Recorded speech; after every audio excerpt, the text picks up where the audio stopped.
All right. Thank you, everybody. Nice to meet you. My name's Milton Vescovacci. I'm a local attorney. Work in the corporate team at Gunster, Miami-based firm. We specialize in business law, among other things, and lots of the clients that we work with are either family offices that invest, or funds that invest, angels, and we also oftentimes represent companies looking to seek capital. Today, we're going to have a panel that will be discussing venture capital and some of the nuances of that type of investment. And as the title of the forum indicates, we're going to be also talking about some prospective outlook for next year. So I'm going to first start with those to my right. Brynne, if you'd like to introduce yourself. Sure. And then Eric after that, and then we'll go to the folks on the screen. Go Sure. ahead. Thanks so much, Milton. Thanks to all of you for being here. My name's Brynne Kennedy. I am a partner at a new fund called BCP Blitz. What we do is we combine traditional technology venture capital investing with impact investing. So you can think of it as ESG with high returns. We invest across food and ag tech, climate and sustainability, and what we broadly define as security and wellness for society. Prior to this, I did a host of things. I was a private equity investor and banker. I built a software company from an idea at my kitchen table to a global business, raised 100 million in venture funding, acquired a few businesses, and led the company to global scale, and ran for Congress on a platform of pro-business centrism and innovation. And anyone who's watched the news recently knows how difficult that is to do today.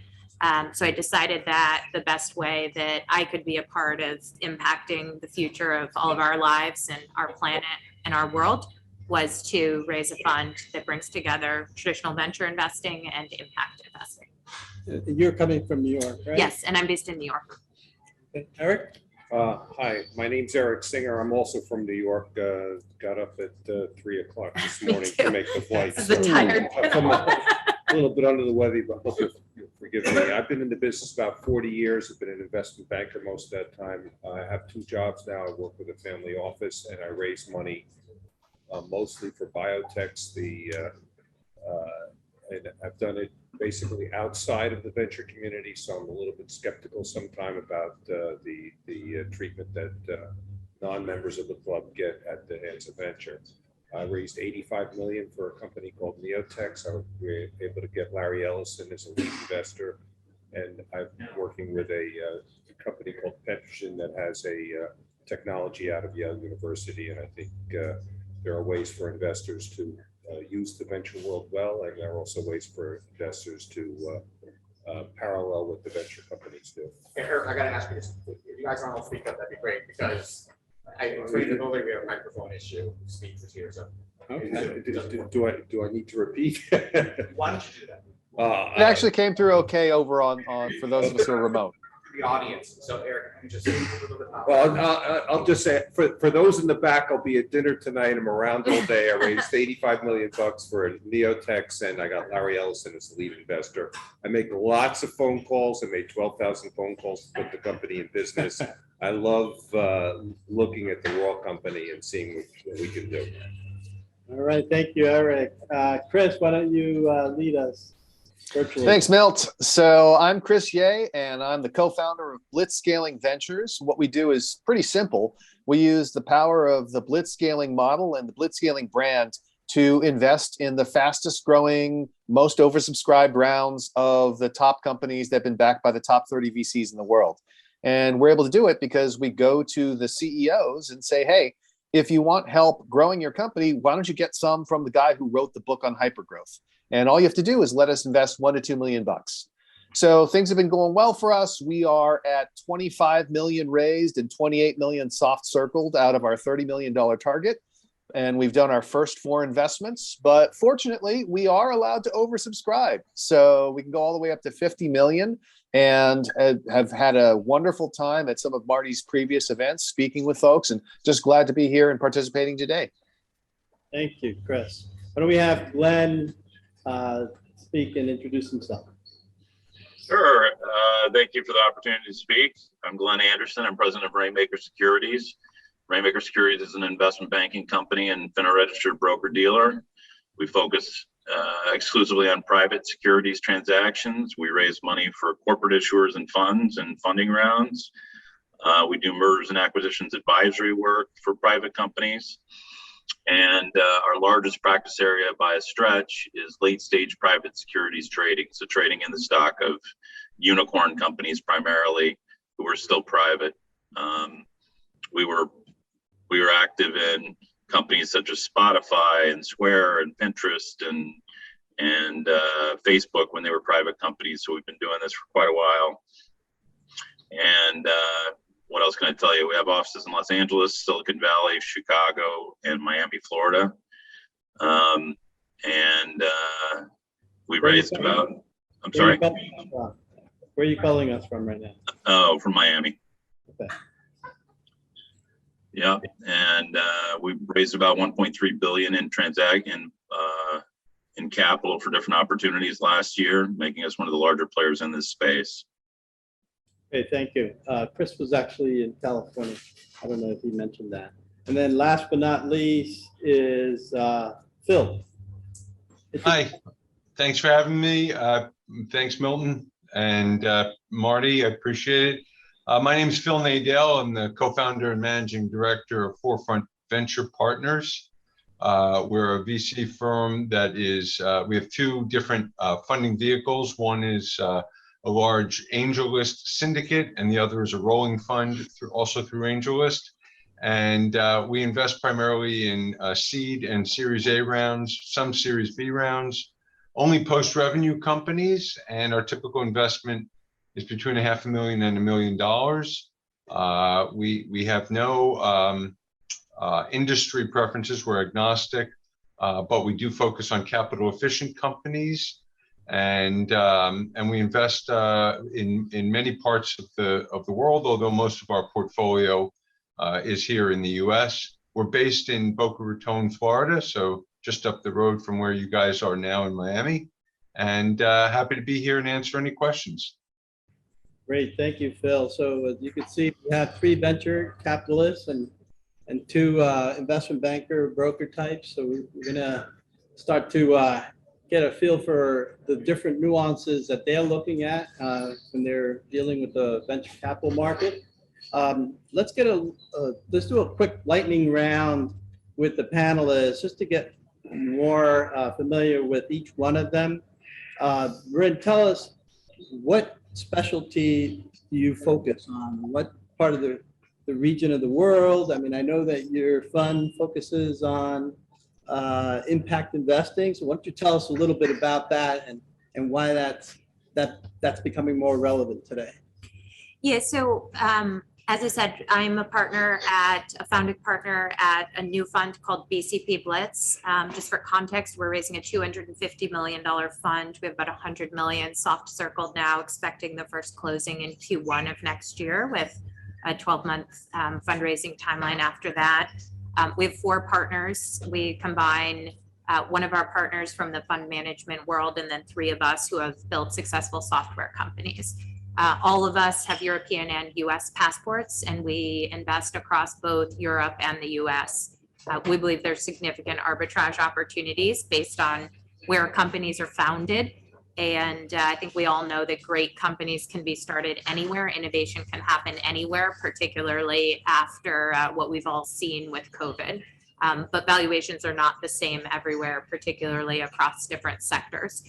So what we focus on is being ex-entrepreneurs and operators who can really add value at the Series A stage and help companies scale. We do not believe in the Wall Streetification of venture capital. We believe that for a Series A type investment with a venture asset class, you need to know how to build companies, run companies, support entrepreneurs, coach them, be actively involved in the business. That de-risk is the LP investment. Quite honestly, I did run a company with a lot of people on a board who hadn't built businesses. It is a nightmare. And it's one of the reasons that I decided to do what I call Venture 2.0, which is operators helping operators to deliver a great 7x plus return on capital, but also making money while doing good. So today, if you look across the venture space, only 5 of the top 50 funds even use the word sustainability on their website. Impact and venture are considered quite separate asset classes today. Even a lot of family offices and institutions separate their allocations. We say, hey, there's great technology companies that are being started, that are growing today, that can be billion-dollar businesses where we can make a 10x return and we can do good for the world. So that's what we're all about. Do you do controlling investments, or do you take minority interest primarily? If somebody's logged in right now, can you put yourself on mute because it's reverbing here? So keep on going. So our goal is to lead Series A investments. We target a 20% ownership stake in the businesses we invest in with a board seat and an active partnership with the entrepreneurs that we back. Okay, great. Chris, you're also a venture capitalist. Why don't you tell us a little bit about how you approach your investments, what you look for, and what's important to you when you make your investments? So one of the things that's always been a big peeve of mine when it comes to venture capital is the number of times I hear people say, oh, we're really good at pattern matching. And when people say I'm really good at pattern matching, what it means is I like to go with my gut instinct and I can't really explain my decisions, which I really don't like. So when we created Blitzscaling Ventures, we said we're going to take a systematic approach. And what we do is we track the activity of the top 31 venture capital funds. We look at every single deal they do. It's about 1,500 to 2,000 deals a year. And we use a numerical approach where we actually grade the companies on 7 different criteria, feed the numbers into an algorithm, and we end up with a 0 to 100 score. Now, the most important things that go into that algorithm are the questions of whether or not that company is in a winner-take-most market, where if you are the market leader, you can make a tremendous amount of money and print money for decades, and whether or not the company has an advantage when it comes to distribution. Because if the goal is to win the market and to beat the competition, then your distribution is going to really determine whether or not you're able to do so. So based on all that, we rate those 1,500 to 2,000 companies a year on a scale of 1 to 100. And the ones that manage to score 80 or above are the ones that we think are potentially blitz scalable. And those are the ones that we then look and investigate further, because this is just a filter, right? You can have all these algorithms all you want, but you, at the end of the day, need to actually talk with management, talk with the CEO and the executive team, and decide whether or not you believe in what they're doing, whether you believe that they're going to be successful. But I do think it's really powerful to start with a systematic approach, because it's just so easy. Entrepreneurs are so charismatic. Companies look so promising. It's very easy to get carried away. But if you take a systematic approach, I think you're going to get better results. And do you typically lead, and what type of investments do you make, minority versus controlling? Yeah, so we are a little unusual in that we're a compact growth fund. And what we do is we make minority investments as part of a larger syndicate. So we're investing at the Series B or C or D stages. And these are usually rounds of $50 million or $100 million. And we're investing $1 to $2 million. So we're a relatively small part of the round. The interesting thing is that the people we're investing in don't need any help getting money. They're all wildly oversubscribed. So our being allowed to invest is their way of compensating us for helping them grow. And so as a result, we're able to get into these wildly oversubscribed rounds. Okay, Phil, Chris mentioned Syndicate. Why don't you explain to us what that means and why that's different than your typical non-syndicated investment? Sure. So as I said earlier, we manage one of the largest syndicates through AngelList. And we have many individual investors who invest into each deal that we do, each company we invest in. They all get aggregated into one entity. So it's just one entity on the company's cap table. But the advantage that model brings to the startup is that the collective help and assistance from our network of investors. So even if a small investor invests $5,000 or $10,000 into a company through our syndicate, they feel a vested interest in that company and they want to do everything they can to help. And our syndicate investors are really well connected experienced investors who will do everything they can to help our portfolio companies. And that primarily comes down to a few areas. The number one way that they help is through referrals of prospective customers, which they're very, very eager to do, and they're good at it. So we've been able to make us an impactful, a meaningful impact on our portfolio companies by referring customers to them. Secondarily would be acquisition of talent, both tech talent and sales and marketing talent. So we're helpful with that as well. And third, I would say strategic advice and guidance, as well as helping them with future fundraising rounds. So those are some of the ways that our syndicate investors will help our portfolio companies, which is very different than the approach that a lot of investors take, where they'll write a check and offer minimal assistance. We're very active with helping, but we don't, we're not overreaching. We're not pushy. If they don't want any help or don't need it, that's fine too. But we're there when they need it. So that's the syndicate approach that we take. And again, it's one entity that goes into the company's cap table. So it's easy to manage, but they get the benefit of having a whole group involved. Phil, do you do that through like a crowdfunding platform, or is it AngelList? AngelList is the platform that I mentioned. It's all done through there. They create the SPVs, the entities for each of the investments that we make, and they administer all of that. They do all the tax reporting, all the funds collection and disbursement. Everything is done through AngelList. Okay, interesting. So now, Eric, give us your perspective as to what are the biggest challenges facing issuers that are seeking venture capital. Earlier, you mentioned you had a sly remark there, so let's hear your perspective on this. I'm basically the Rodney Dangerfield of the business. We get no contrarian respect. I really don't have I have kind of a non-venture perspective on things. I didn't have a master plan to begin with. I was originally a lawyer, and we had a great teacher who told us, you know how you build a practice? Do good work. So when I'm approached by an individual client, I try to hear the story, try to be very selective on what I'm doing. And if I like the story, I go all in. And when I go all in, that means that I don't really treat it like a normal banker does. Brynne talked about trying to do impact investing. Very late in life, I came to the field of biotech. And it's a wonderful field because you can impact people's lives by doing a good job on fundraising and helping to develop drugs that can save lives. And you asked about the problems with venture. I was approached by a team that had a Nobel Prize winner in chemistry, Roger Kornberg, Marcel Rosenzweig, who was the godfather of chemotherapy, ran 21 oncology trials at Bristol Myers, 20 of which resulted in approvals. But we didn't have anybody on the team who had prior venture capital success, and so we were invisible to the venture community. And then when we focused on what we wanted to do, we found a drug that had failed, which made us even more invisible to the venture capital community.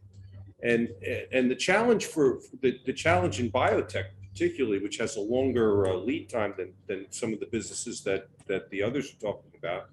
The problem with biotech is that there are 1,000 immunotherapy slide decks floating around in the ecosphere these days, and the venture people are in a position where to do their job, they have to triage. So 900 of those decks don't even get opened up, not let alone focused on. So you really have to find a different way to get people's attention.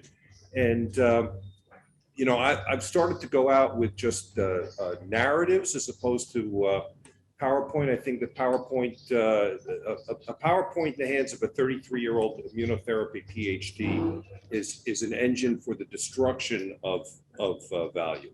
It's not an engine for more value, in my opinion. So I think the biggest challenge for companies these days is there is so much noise that the signal to noise ratio is very adverse, and you have to find different ways to get people to focus and pay attention. I think it's also important to note, and I'm going to speak not in defense of venture capital, but to amplify your point, which is that the venture capital model is inherently a shorter term model. The average fund length is 10 years, and the funds have an investment period of 5 years. And so if you're talking about something where there's a lot of uncertainty and they think it might be 10 years out, it doesn't help them raise their next fund. And so as a result, there is a role for sources of permanent capital, whether it's family offices or extremely wealthy individuals like your friend Larry Ellison, who can take a longer term perspective and say, you know what, I think that this investment has a huge amount of potential. It's going to be overlooked by the VCs because of the fact that it doesn't fit the return characteristics that they need for their business model to work. That's right. And Glenn, tell us your perspective. I mean, you're a broker, you have a different perspective than most investors. And how do you add value to the overall, the overall process? Well, I mean, as a broker, our job is to help shareholders get liquidity for their shares and help investors source quality deal flow. And that's what we do all day. Is we are engaged with various companies with most of the work we do is in tech. So tech, a lot of Silicon Valley tech companies is where we is our main focus. And our value add is that we can provide a marketplace where sellers can get liquidity and buyers can find quality offerings. Glenn, have you found yourself fighting with your client, the issuer, over the actual valuation of the business? No, usually we do a lot of homework on everyone we trade. And so we come to an agreement. We do a lot of analysis to substantiate the valuations that we present to our investors. So typically it's not much of a fight. Typically we are able to make the issuer happy and at the same time make the investor happy. Okay, great, wonderful. All right, so now we're experiencing a new variant. How has COVID affected, fundraising, valuations, your due diligence process, Brynne? I mean, have you tightened up your terms as a result of COVID? Walk us through that, and then I'd like to get Chris's and Phil's perspective as a venture capitalist, as to the aftermath of COVID.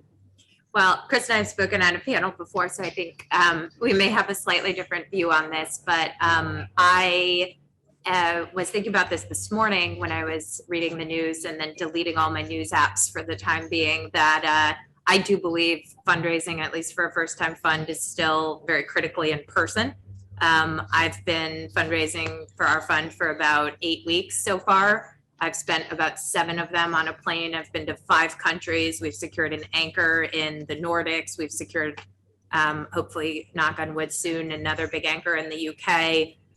So, I do believe that fundraising, unless they're people you already know, is built on trust. Trust takes looking people in the eye, asking them to believe in you, having a drink with them. It can be maintained very nicely over Zoom.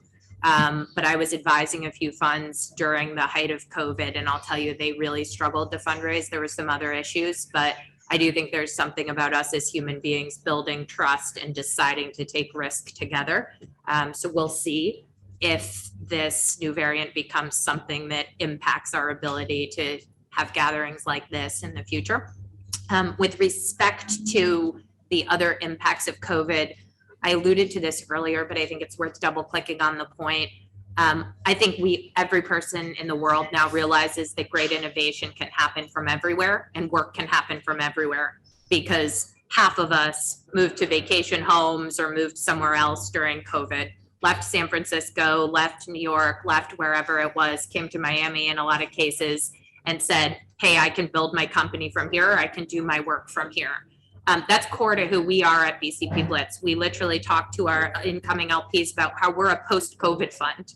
There's all these funds that have been around for a long time and are trying to pivot to sourcing deals in other markets, to building ecosystems, to building networks. It's like a tanker turning around in the Atlantic. All their partners are in, Jackson Hole and wherever, and trying to figure out if people come back.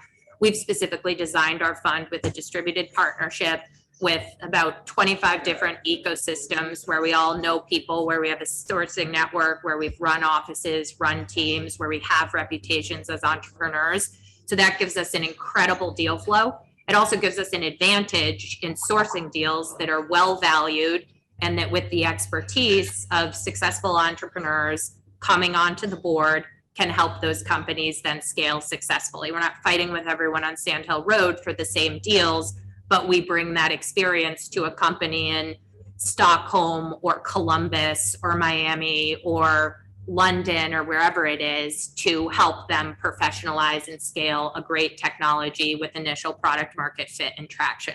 So I think that's been a real positive for COVID. Now, if you look at this from a broader macro perspective, that's awesome for economic opportunity throughout the world, right? You create jobs in more places, you create creative clusters, innovation ecosystems outside of coastal hubs. And I think that that's a great thing for the world and a great thing for returns as investors. Chris, give us your perspective and talk a little bit about how COVID's affected your underwriting and terms that you're providing some of your company that you're investing in. Absolutely. So I both agree and disagree with Brynne in the sense that I totally agree that there continues to be a value of seeing people in person, which is why I regret I couldn't be in Miami today. So much of the value of these conferences is not just panels like this, but in the great conversations you have at dinner time or other things like that. And I have had a chance to go to a couple of conferences, and they've been very productive for us. Where I disagree is I think that there is also value in the widely distributed and virtual world.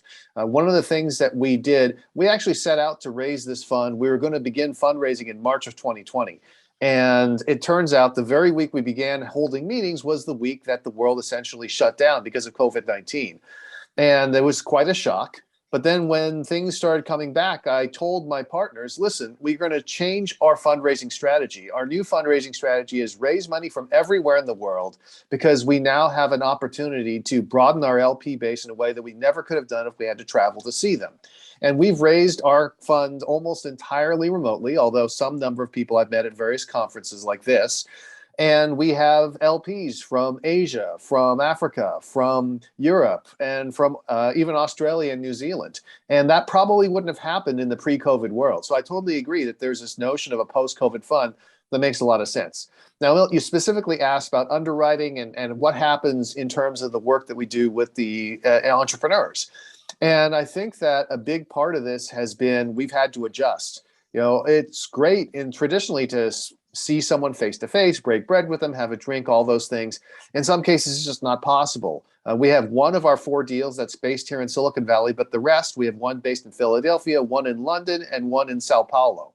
And so we've had to get creative. And part of it is having a distributed team. For our investment in Sao Paulo, we had an intern in Sao Paulo actually try their product directly. Right, that's something that I think is really important from a due diligence perspective. And same holds true for these other companies, doing due diligence Zooms, making sure we really follow up. Those are all things that we still need to do.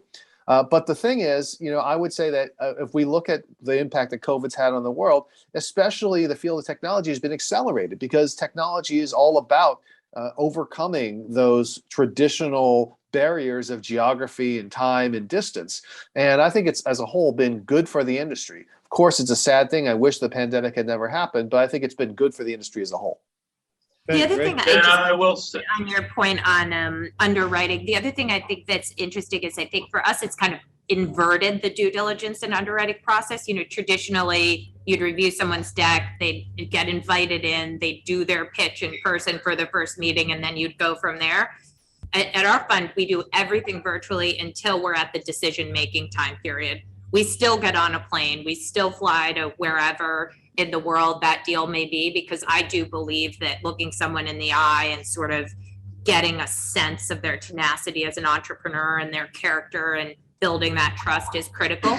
But we won't do that until very, very late in the process when we're already very comfortable on the market, the company, the product, the customers, the traditional due diligence. Was that Phil who wanted to chime in? Yeah, this is Glen, actually. I was going to say, in terms of the impact of COVID on our business, the first half of 2020 was very slow. There was obviously a lot of uncertainty because of the pandemic. But by the third quarter of 2020, things were roaring again, and we're having a blockbuster year right now for what, particularly for our late stage private securities trading.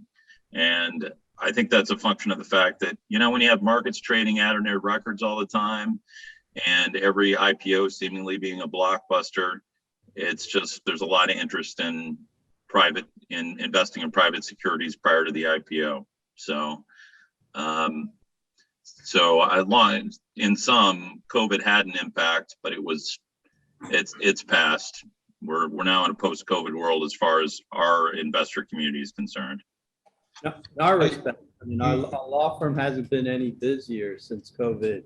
And even though someone earlier mentioned that M&A activity had been down, at least in the biotech space, in almost everywhere else, the M&A activity has been substantial, and the capital raising and the valuations behind that, with the advent of SPACs and all these other things, have really been substantial.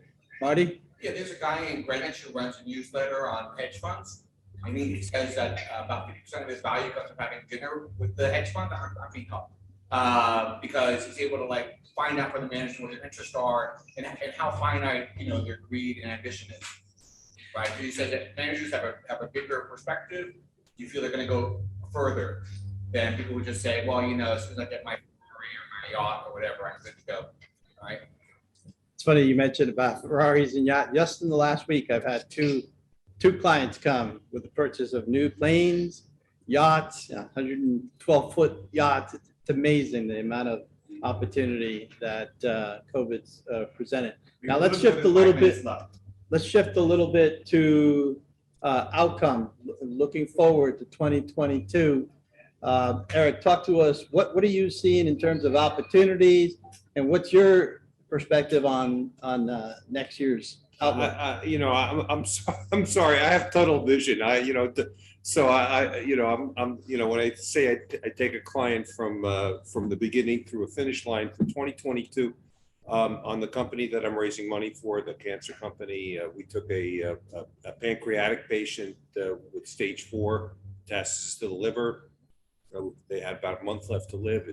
We completely cleared them of tumor. It's 21 months later, there's 0 tumor.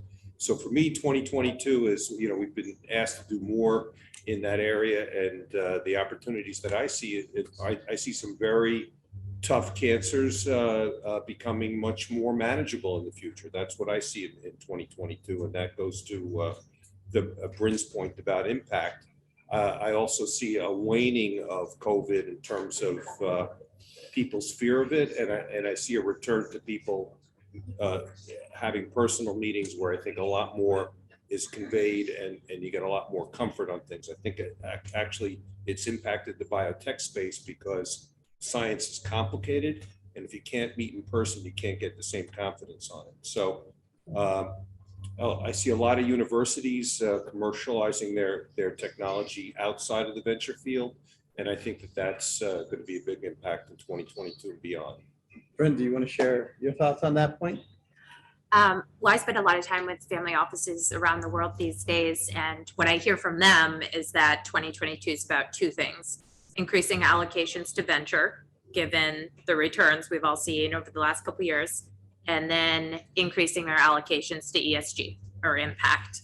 I think everyone, whether it's a pension or an institution or an endowment or a family office or an individual, is eager to make money and do good these days, and getting pressure from customers, stakeholders, the media, others to do those things.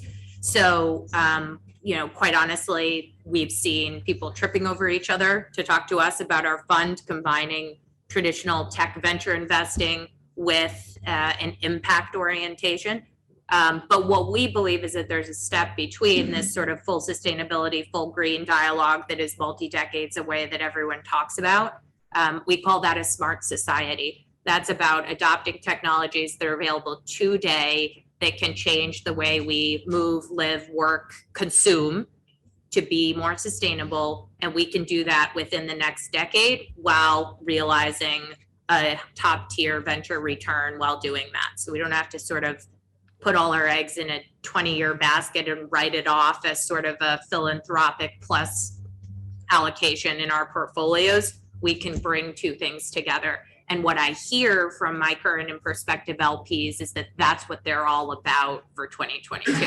I'll tell you, I never meet anyone that says, hey, I just want to make money, I don't want to do any good, or I just want to do good, I don't want to make any money. There are people like that. I appreciate that. I probably don't meet them or they don't admit it. But that's the world that we're living in right now. Make money and do good. Phil, can I have your perspective on opportunities and outlook next year? Yeah, I lost the connection there for a few minutes, and I think that, you know, post-COVID, or I would say as a result of COVID, we've seen much more emphasis on secondary and tertiary geographic markets.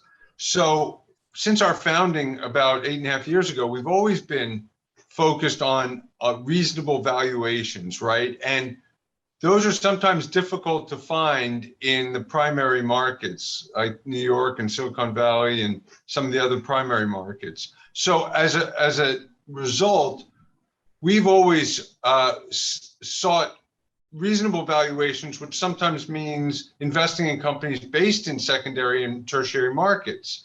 And now that we have this phenomenon going on where there are more distributed workforces and more investor meetings occurring online, that has become even more commonplace with more investors. And I think that that trend will continue. So we don't agree with the approach of just, you know, sort of investing in the hot deals through in the hot primary markets, the Silicon Valleys of the world. But we look for great companies and reasonable valuations in every market.